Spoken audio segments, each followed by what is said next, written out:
And good evening, everyone. I'm Michael Wooten here with Jeff Russo tonight, and we begin with America Votes 2024, the newest member of Western New York's congressional delegation. Tim Kennedy will take over Brian Higgins' former seat in the 26th district. Here's a look at the results tonight with Kennedy, the Democrat in this race, capturing 68% of the estimated total vote, more than doubling his Republican challenger, West Seneca Town Supervisor Gary Dixon, getting 32% of the total vote.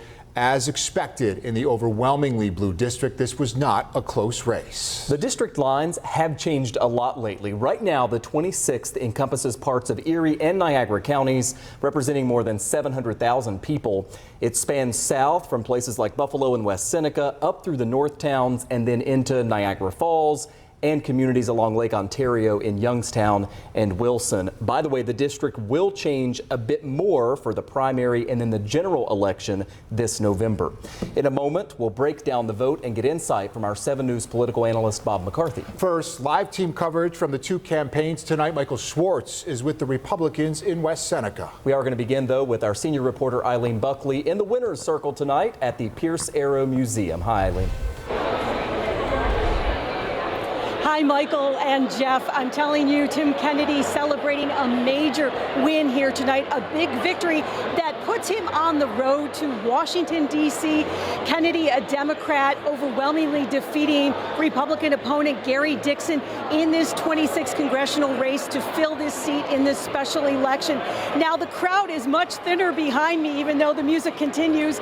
But Kennedy was joined by a huge crowd of supporters here at the Buffalo Transportation Pierce Arrow Museum. That is where he appeared on stage to thank the voters for supporting him. A very fired up Kennedy delivering a powerful speech saying this victory tonight brings us one step closer to democracy.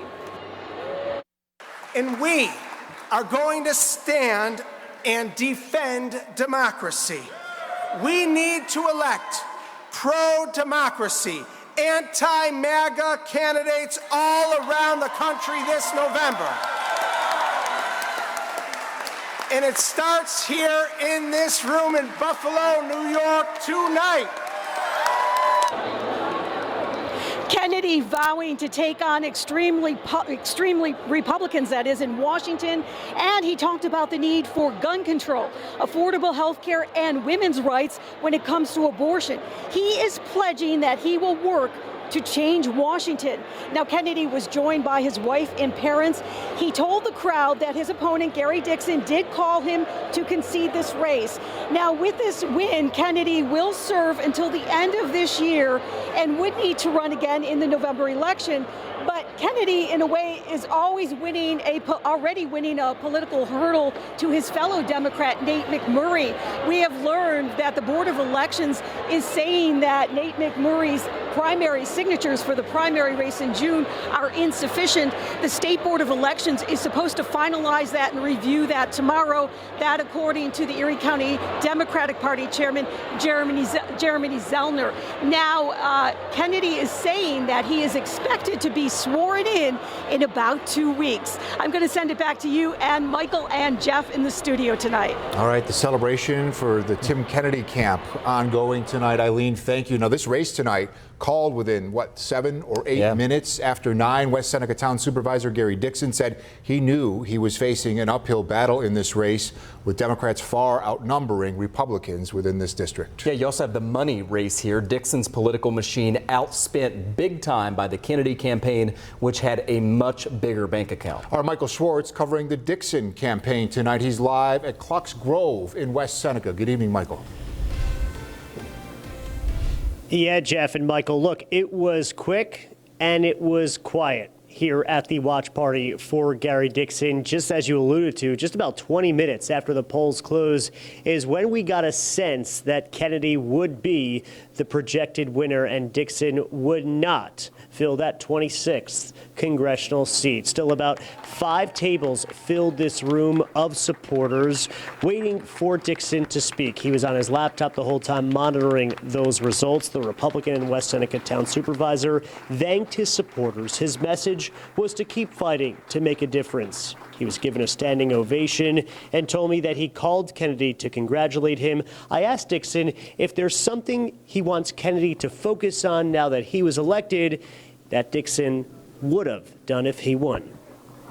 I'm interested in education.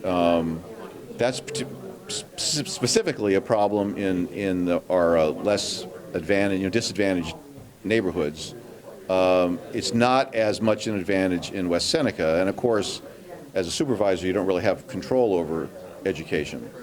So if I had been elected, that would have been something that I would have wanted to talk about a lot, but that's not the case. So, but I'm back to being supervisor of the best town in Western New York, and I'm certainly happy to be doing that. Look, this happened quick right after the new year. With Higgins resigning, the special election date was set, and then really Kennedy and Dixon had about 2 months to campaign. Dixon said that was definitely a tough part of this campaign, only given 2 months to get the word out. He said redistricting did have an impact on his running to do so, to make sure that he was able to fill this seat. Unfortunately, that wasn't the case for him today. But Jeff and Michael, he did tell me that he got a lot of calls from people saying that they were trying to vote for him, but they couldn't due to redistricting. Now the new maps taking place in January will be a different case. In fact, Dixon couldn't even vote in this special election. If you remember, I mentioned earlier, he would have coming up in January had this been moved a few months later. He says that he's going to focus on spending time with his family. He's just happy right now to be returning as the town supervisor for West Seneca.